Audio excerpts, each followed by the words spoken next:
Hello and welcome into the example video for lesson 11 for Precalculus 2. In this video, we're going to look at a bunch of different examples applying our half angle and double angle formulas. So first, let me share the document camera so you can see what's going on.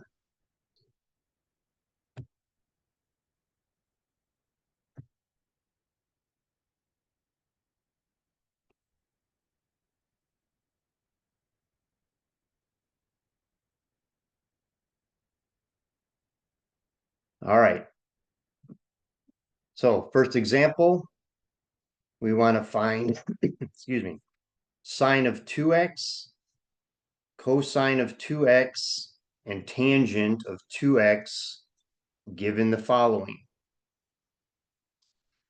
First, sine of x is equal to 3/5 in quadrant 1. So this takes us back to section, what was that, 6.2, the SOHCAHTOA, where we could calculate all the sine, cosine, tangent values using our Pythagorean identities and so forth. But it's a lot easier doing what? Drawing our triangle in this quadrant. A right triangle. Why right triangle? Well, because then we can use SOHCAHTOA. So sine of x, sine is opposite over hypotenuse. So 3 here, 5 here, and hopefully by now you recognize, okay, this is a 3, 4, 5 triangle. And because we're in quadrant 1, everything is positive. Now we can start applying our formulas. So sine of 2x is what? It's 2 times sine of x times cosine of x. So 2, well, sine of x I could figure from the triangle. It was also given to us in the problem, 3/5. But cosine of x, I do need to use a triangle. Adjacent over hypotenuse, that's 4/5. So this is like 2 over 1. So multiply my numerators. 2 times 3 is 6, times 4 is 24. 5 times 5 is 25. So your answer is 24/25.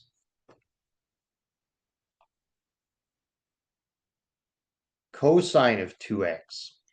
So again, with cosine, you have 3 different options.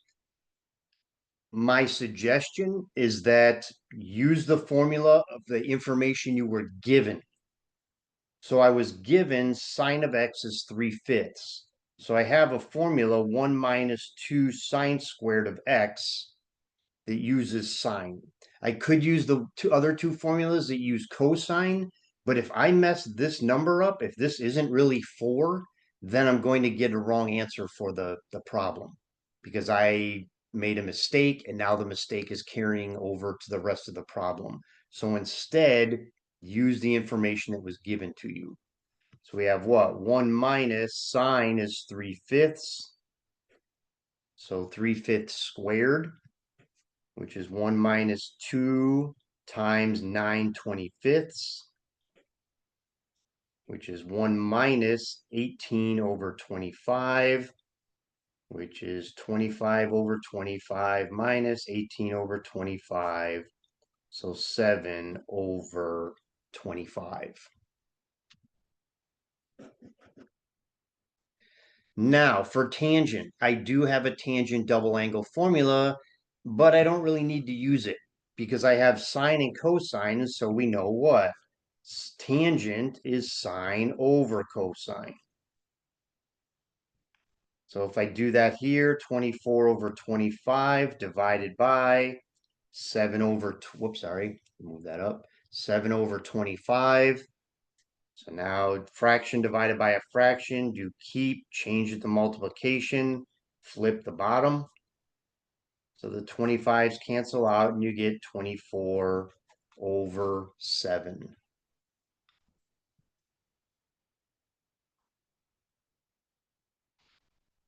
So that's that problem there with the information you were given. All right, let's try another one. So actually, my suggestion would be after I give you the information, hit pause, try to work it. You can like speed ahead in the video if you need to. but we're given cosine of x is 5/13 and cosecant of x is less than 0. So go ahead and try to figure out sine of 2x, cosine 2x, tangent 2x. Feel free to hit pause, come on back, and then we'll work it together. All right, welcome back. Hopefully you got it. So first off, I want to draw a triangle so I know all the different sides. So cosine is positive in what? Quadrant 1 and quadrant 4. And cosine is like sine, it's related to that, so it has the same properties. Sine is negative in quadrant 3 and quadrant 4. Therefore, in this case, I am in quadrant 4. Cosine is adjacent over hypotenuse, so 5 and 13. And this is my 5, 12, 13 triangle. But because I'm coming down into quadrant 4, that side of the triangle is going to have the value minus 12.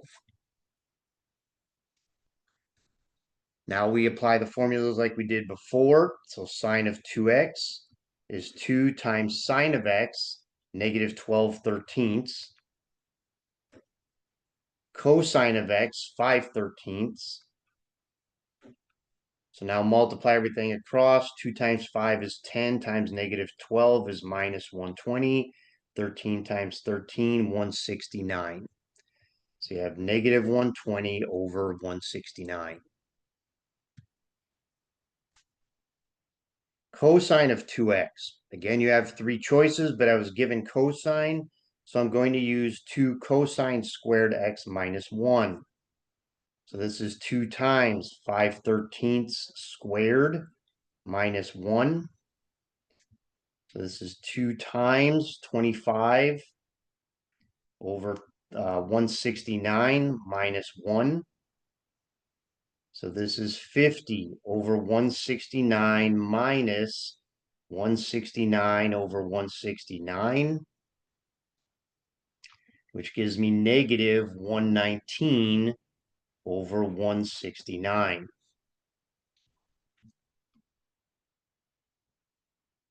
And now again, for tangent, I can just do sine over cosine. So negative 120 over 169 divided by negative 119 over 169. Keep, change the multiplication, flip the denominator. So the 169s cancel, negative over negative is positive. So your answer is just 120 over 119.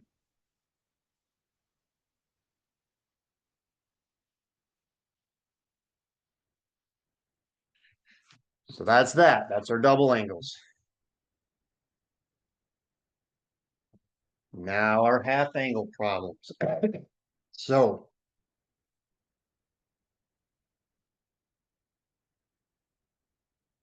use the half angle formulas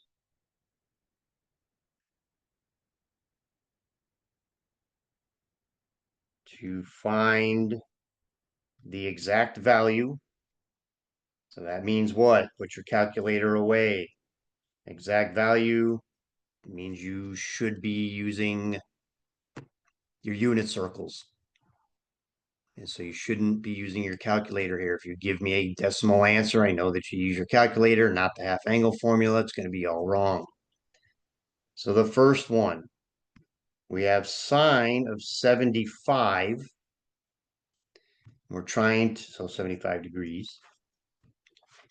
And we want to know the exact value of this using half angle. Now we saw how to do this using sum and difference formulas, and that's okay if on the exam, if it just says find the exact value of sine of 75, you can use either one, whichever one you want.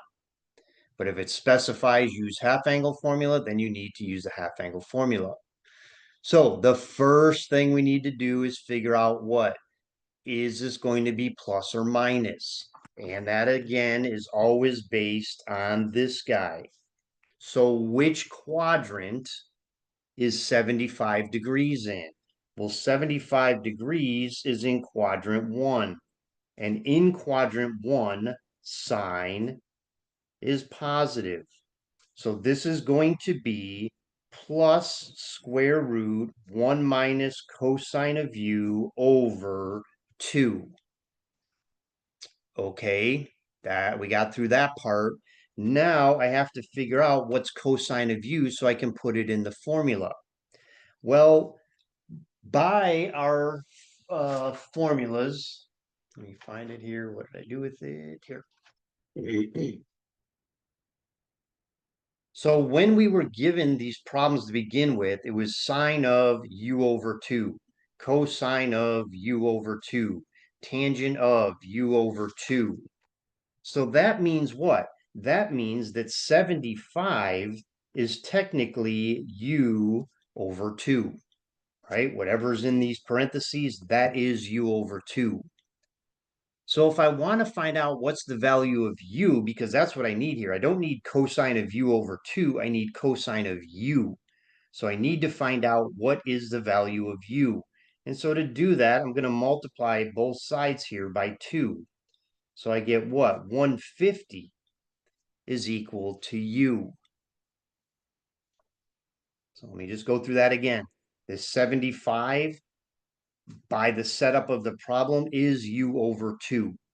So to get u by itself, we multiply both sides by 2, meaning that u, the angle u, is 150. Now I can plug that into the formula here, so it's plus 1 minus cosine of 150 all over 2. And now, because I want an exact value, go to your unit circle. What is cosine of 150? Well, that's minus root 3 over 2. So simplify this. I have 1 plus root 3 over 2, all divided by 2. I have a compound fraction here, so I can simplify it, just multiply everything by 2. So I get 2 plus square root of 3 over 4. And now if I break this apart, square root of 4 in the bottom is just 2.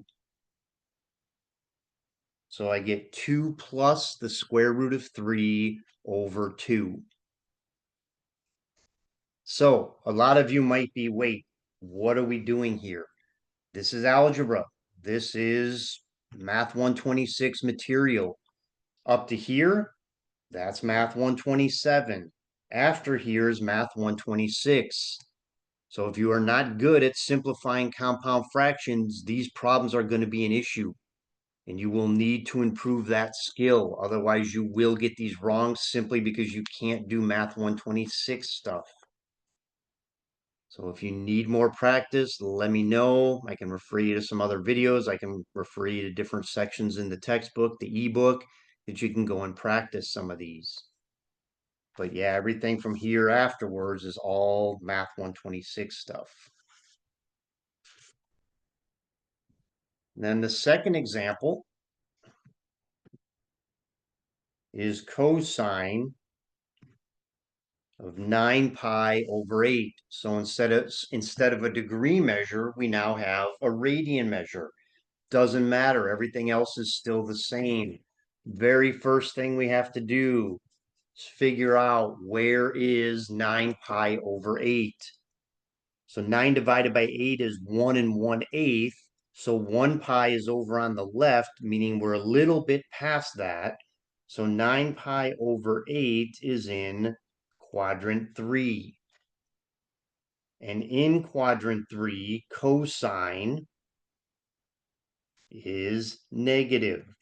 Therefore, my answer for this is going to be negative square root 1 plus cosine of u over 2. So again, I need to figure out, okay, what is my u? Well, I know that u over 2 is equal to this guy, 9 pi over 8.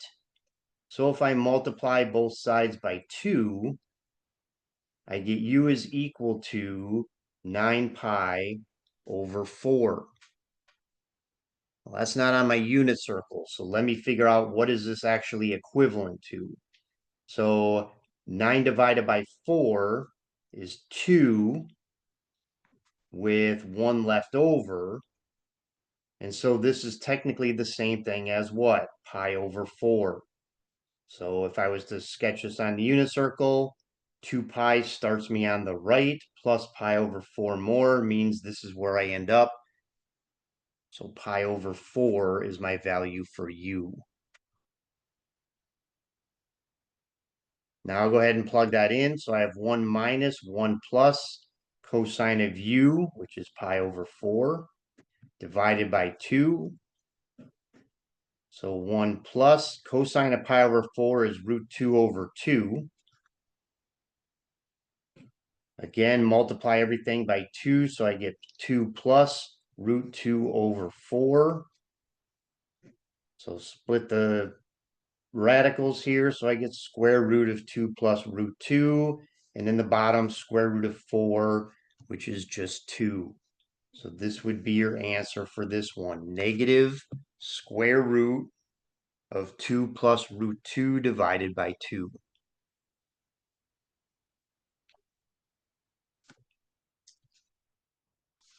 All right, the next kind of problems we need to look at.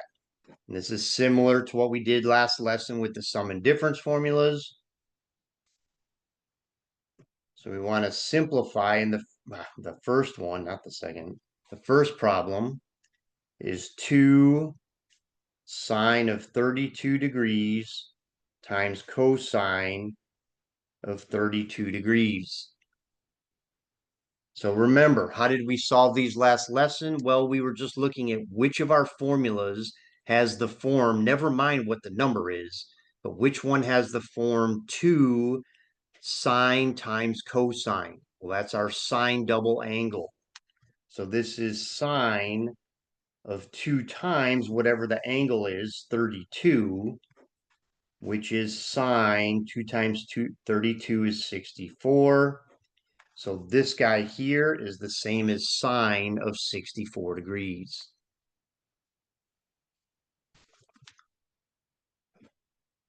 Second example, 2 cosine squared of 18 degrees minus 1.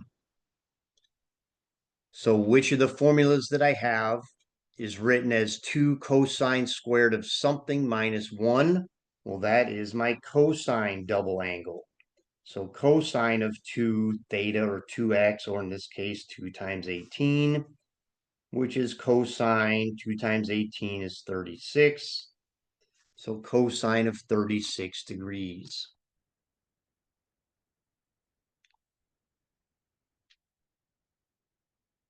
And then the last item, or the last type of problem I want to look at here.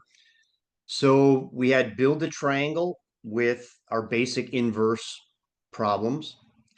We had build a triangle or build two triangles last lesson when we had sum and difference. And now we have build a triangle again with our, in this case, double angles.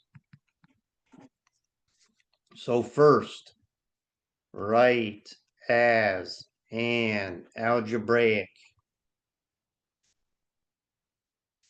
expression in X.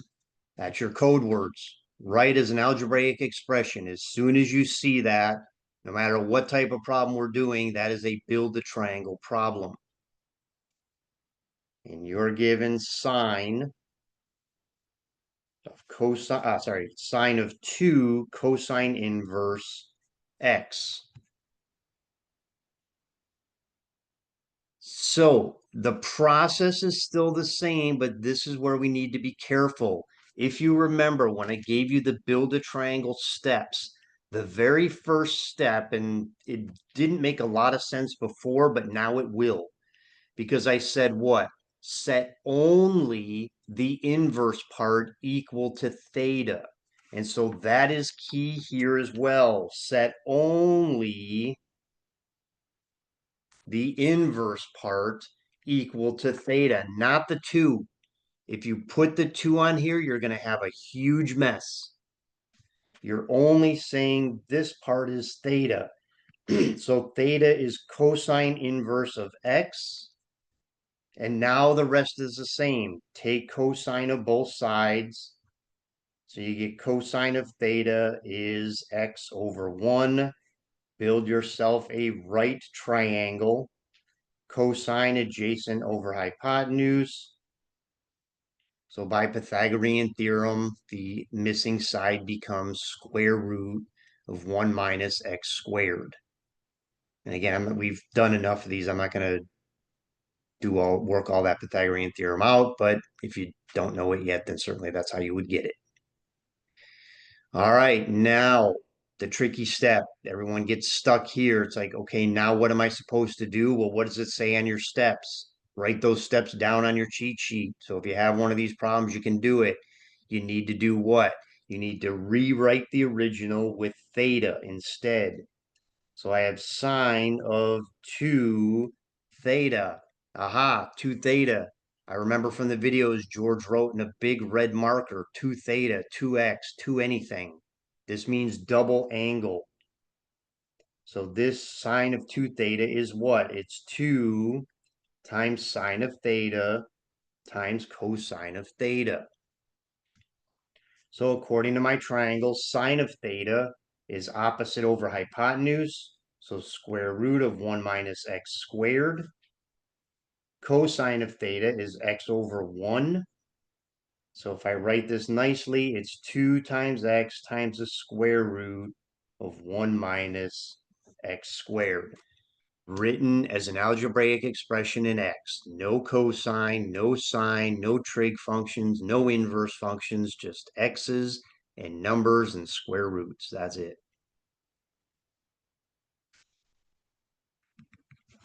And we can do the same thing if we're told find the exact value, which again probably means no calculator because it doesn't say round to 2 decimal places or something. So put your calculator away. Like if this is on a test and you see problems that say find the exact value, I would put your calculator away. Because if you are reaching for your calculator, you're probably not doing the problem correctly. So we have sine of 2 cosine inverse of 4/5. So if I do this as an inverse problem, okay, cosine inverse, top half of the circle. Where on the top half of the circle is cosine equal to 4/5? I have no idea. So I'm going to do what? I'm going to build a triangle. I'm going to call this guy theta. So theta is cosine inverse of 4/5. So take cosine of both sides. I get cosine of theta is 4/5. Build a right triangle, cosine adjacent over hypotenuse. And this is again is one of our 3, 4, 5 triangles.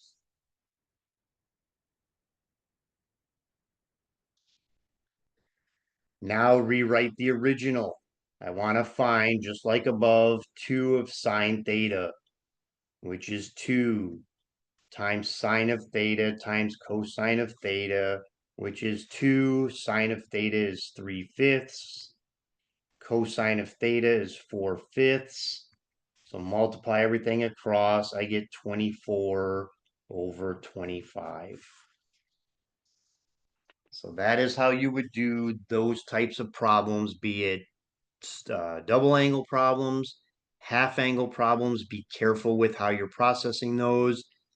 Simplifying, where you're trying to match up the formulas, and then are build 2 different types of build a triangle, either algebraic expression in x or finding an exact value that's not on the unit circle. So come on back and we will look at trig equations in lesson number 12.